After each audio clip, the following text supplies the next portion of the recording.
growing up in the 1990s as a child, I have very vivid memories of the Tata Safari. You see, when it was launched, that was around 95 or 96 if my memory serves me correct, it was the first SUV in India. The concept of sport utility vehicles didn't really exist at that time, and for that reason, the Safari was way ahead of its time. Of course, as it evolved over the years, it sold really well, and more than anything else, it built a really strong fan base in India. There's a very strong base of supporters and buyers of the Safari who swear by the machine, who love its off-road ability, its comfort. So of course, for Tata Motors, replacing the Safari with the new generation was never going to be easy.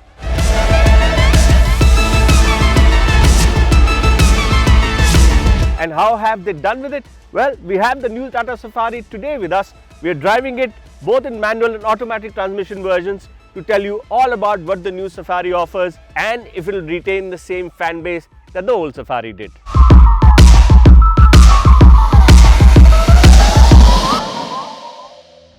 Of course, a first look at the Safari's design and you'll think, well, that's familiar. And it's familiar because the Safari is based on the same D8 platform that Tata has borrowed from Land Rover. It is used in the Harrier, and therefore the Safari and the Harrier look very similar in many aspects. You get the decently sized big grille, which is now in chrome. You get the layered headlight section, you get a two-tone bumper. What I like about the design, well, you get 18-inch wheels. Finally, the Safari, or rather the Harrier platform, has a set of wheels that match the size of the car. So the arches look quite full, the car looks quite balanced. You also get these swollen up wheel arches, which is also a design highlight. You also get two-tone touches all over the car, like the black mirrors, like the two-tone bumpers, the black plastic molding running all around the car, and I think that's a nice touch. I'm quite sure this white color is going to be very, very popular. The white was also a very popular color in the old Safari, and I don't see that changing. Yes, the other colors are also good looking, but the Safari has had a tradition of being preferred in white. The most interesting aspect of the Safari, of course, is the addition of a third row. Versus the Harrier, this means the Safari has better seating capacity, more space, and the Safari will be available in both 6 and 7-seater versions. This is also an interesting design highlight. This is the biggest change of the Safari's design versus the Harriers, and you can see this big glass house here. They've extended the rear. They've also integrated the traditional stepped roof design that was there on the earlier Safaris. But I also think that the integration of this third row, the extended panel, the glass, it looks a bit strange. Yes, I get the stepped roof thing, but this kink irritates me. I think a straighter glass line is something I would have preferred. There's the plastic element here to sort of mix the roof rails and the side of the car. It's interesting, but I think it will be something that people will like. Maybe someone will not like it that much. I think I'm in the not liking aspect. The rear, of course, is familiar again. You get the Safari badging like you get in the Harrier, same font, letters spread out across the tailgate. It's quite small that way, the badging that is, and I think it looks quite balanced. You also get some interesting motifs here, and you get this single black panel which features the tail lights on the both sides and a nicely done black panel here which again carries over the dual tone theme. Overall, I think the Safari is a really good looking design. It carries over almost all of the good parts of the Harrier. I would think that certain aspects of this panel's integration could be better, but I would still think this is a design that will catch attention and will get at least 8.5 if not 9 out of 10 from most people. Like the exterior design of the Safari, the interior design is also quite similar to the Harrier. So you get a 7-inch display that's in front of you, which is paired with an analog speedometer, which is nice. You get automatic headlights, you get a multifunction steering wheel that offers a vast number of functions, including changing the source of your music, volume, mute, picking up the phone calls. You get cruise control, you get also a MID display that's going to be controlled via the steering. You also get an 8.8-inch touchscreen multimedia display that offers you voice commands, connectivity via Apple CarPlay, Android Auto. You get a JBL 9-speaker audio system that sounds quite decent. And you also get a host of improvements that were made over the first-gen Harrier that have been carried off into the Safari. For instance, in the first-gen Harrier, finding the USB ports to connect your cell phone was a task in itself. Now they're much more logically placed. The electronic handbrake, this is a new addition. The Harrier, of course, had a manual handbrake, but this now has an electronic handbrake which also gives you the advantage of the auto hold function. especially when paired to the automatic transmission. That's a boon in city driving, because whenever you're stopped at a red light or in traffic, you can just press the brake pedal slightly harder and then take your foot off. It's a great convenience, and once you get used to it, you wonder how you made do before this function was available. You also get certain improvements such as this oyster white upholstery, which is unique to the Safari. You also get a new ashwood trim, and I have to say, as much as the oyster white trim looks really good right now, the dual tone effect of the cabin also helps.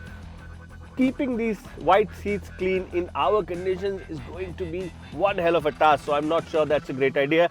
I'm hoping the Tata will also offer other color combinations, but I quite like the ashwood trim, and overall the build quality largely of the Safari feels quite good. The doors close with a reassuring thud. Most of the switches work well. Some of the switches can still be improved upon, but largely it feels like a very well built quality item. But if you're going to look at the Safari, one of your biggest points is going to be the room in the second and third row of the car. So how does the Safari fare in that aspect? Well, let's find out. Given the large doors of the Safari, getting in and out of the car is quite easy, and the second row is quite a nice place to be. The seat is quite elevated when compared to the driver. It actually gives you a slightly higher feel, which is what Tata calls stadium style seating, where one bench is sort of higher than the other, and you get a really wide view. The panoramic sunroof really helps here because it gives you a natural view of the sky, the big glass house with the big windscreens and the windows. So it's a nice airy place to spend time in. This is a 6-seater version. We've also tested the 7-seater, and the bench seat was quite nice, but I obviously prefer captain seats. If you're going to spend a long time being driven around, captain seats are nicer, and I have to say the Safari seats are quite nice. Now the bigger question is, what about the legroom? Well, you see, the driver's seat is set to my height and my driving preferences. This is the maximum that I can take the second row back, and as you can see, there's a lot of knee room, there's a decent amount of headroom, and people of 6 feet or slightly above 6 feet should not have a problem. If they'll have a problem, it will not be with the legroom. It is more likely to be with the headroom, which could be, I think, for people around 6'2" or more, could be a slight bit of an issue. But the critical question is, let's say with the second row set at a decent level, can I still fit in the third row seat? Let's find out. And I have got into the third row, and I have to say, I do fit in the third row with the middle row and the driver's seat suited to my height, but I fit just about. I mean, my knees are just about half an inch away from the backrest of the seat in front of me. The headroom also is, well, it's enough for me, but I think anybody at 6 feet might have a problem. But essentially, while I do fit, while it seems like a decent place for 2 adults, I have to say, given how high the floor is, given how low the seat is mounted, this is not a place you would like to spend a long time in. Short journeys, half an hour, maybe should not be an issue at all, but anything longer than that, and it might feel like you've been put into a slightly uncomfortable position. You do get quite a bit of creature comforts. Even in the third row, you get dedicated air vents. You actually get a dedicated AC unit designed to cool the rear of the car. You get a fan control here that is exclusive to you. You get 2 USB ports here. You also get dedicated air vents for the second row that are pointed in the B pillar. So overall, I still think for 6 adults, the Safari is a decent place to be. There's enough space, but the third row would either be for fully sized adults, that is, would either be for short durations. For younger children, the third row actually will be quite a decent place to be. They'll be comfortable, they can plug in their phones or their tablets, they have access to their own AC control. The last thing in the practicality aspect though, how much boot space do you have left with all 3 rows in use? Let's see to that. Well, as you can see, if you're using all 3 rows of the Safari, the boot is pretty much non-existent. I don't think you can fit in any luggage here. But if you do drop the third row, what happens? Removing or using the third row seats is quite easy, and if you're not using them, well, there is enough boot space. I think it can easily accommodate enough sort of luggage for a weekend trip for a family. So yeah, with the third row being used, the Safari has no boot space whatsoever. But with the third row folded, you do get a decent amount of boot space. That should be enough for a weekend journey. Now we've looked at the design, the features, the space, the practicality of the Safari. But for me though, one of the most important, rather the most important factor of any vehicle is how it drives. And you know, over the past few years, Tata Motors has been making improvements in leaps and bounds with the dynamics of their products. The Safari is no different. Of course, like I said earlier, the Safari is based on the D8 platform from Land Rover. So obviously the underpinnings are already well proven. The chassis is really stiff. It has great capability. It even has capability for four-wheel drive, something I'll come back to later. Currently, the Safari is only available with one engine and two gearbox combinations. It's powered by the 2-litre diesel sourced from Fiat, 168 bhp, 350 Nm of torque. It's a tried and tested unit, pulls really well. And while I think in the earlier Harrier variants where it was capped at about 138 bhp, it wasn't doing justice to the Harrier. This with the 168 bhp really makes the Safari move. The car's quick, the engine's fairly refined. The two transmission options that you get are a 6-speed manual and a new 6-speed auto that Tata has sourced from Hyundai. I always felt the Harrier was an incomplete product offering in the Indian market without an automatic, and Tata of course rectified that. With the Safari, from the word go, you get a manual and a automatic option. I did ask Tata officials yesterday at the press conference where they launched the Safari about whether we will see a petrol option in the Safari anytime soon, given that how slowly the market is turning back towards petrol engines. But according to them, the share in the segment of petrol vehicles is too low, and well, it doesn't look like the Safari is going to be offered with a petrol variant. So any of you waiting for the petrol variant of the Safari, sorry about that. Coming back to the Safari itself, the front suspension of the Safari is pretty much similar to what the Harrier offered, but given that it has a slightly bigger body, it has a bigger wheelbase, it has more space, seats more people, the rear suspension has been custom developed by Lotus Engineering in the UK. So obviously that should be something that should work well. Tata officials also say that they've also worked on the steering to give it a more dynamic feel, to make it feel more natural. And on the Safari, you also get 3 driving modes: Eco, Sport and City, and also ESP based terrain modes that you can use in different kind of road conditions. But how does it feel to drive the Safari? Well, I have to say the 2-litre engine really impresses from the word go. Whether you start it in city mode or sport mode, which is my preferred mode for driving of course, the engine pulls cleanly. There's power available low down, there's not much turbo lag, and it really does have a great mid and top end. Doing high speeds with the Safari is very easy. Despite it being a fairly large vehicle, it weighs just short of 1900 kilos. The Safari moves really quickly. I'm also quite impressed with the 6-speed automatic gearbox. It's been tuned quite well by Tata Motors with the 2-litre engine. The shifts are really smooth. It might not be the fastest box in the world, but it's not lazy. It responds quite quickly, and even at full throttle when you're gunning it in sport mode like I was, the shifts between gears happens quite seamlessly. So that is a great addition. It adds to the practicality, it adds to the driving feel. The steering also feels quite natural. There's a decent amount of feel. The brakes are impressive, and the suspension is a revelation. High-speed stability on the Taj Expressway was absolutely phenomenal. But I think, well, you know, we've been driving the Safari with only 2 or 3 people, so barely any load. But it does feel a tad stiff on low speeds. On low speeds, small bumps, it does get a bit jiggly. It could also be the tire pressures that might be too high, so I'll have to check on that. But overall, I'm really happy with the suspension, with the engine response, how the gearbox has been integrated, and how the high-speed ride and handling of the Safari is. Couple of issues with the Safari that I see at low speeds, or rather at parking speeds.